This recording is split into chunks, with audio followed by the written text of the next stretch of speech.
ناظرین، 19ویں صدی میں صنعتی اور معاشی انقلاب آیا تو اس سے دو طبقے پیدا ہوئے، سرمایہ دارانہ اور دوسرا مزدور طبقہ۔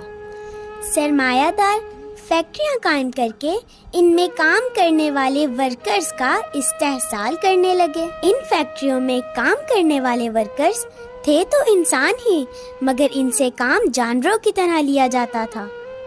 18 گھنٹے کام کرنے کے باوجود اجرت اتنی کم تھی کہ مزدور اپنے گھرانے کا پیٹ بہت مشکل سے پال سکتا تھا۔ ہفتے میں ایک چھٹی بھی نہیں تھی۔ ڈیوٹی کے دوران اگر کوئی مزدور بیمار یا زخمی ہوتا تو اسے اپنے خرچے پر ہی علاج کروانا ہوتا تھا۔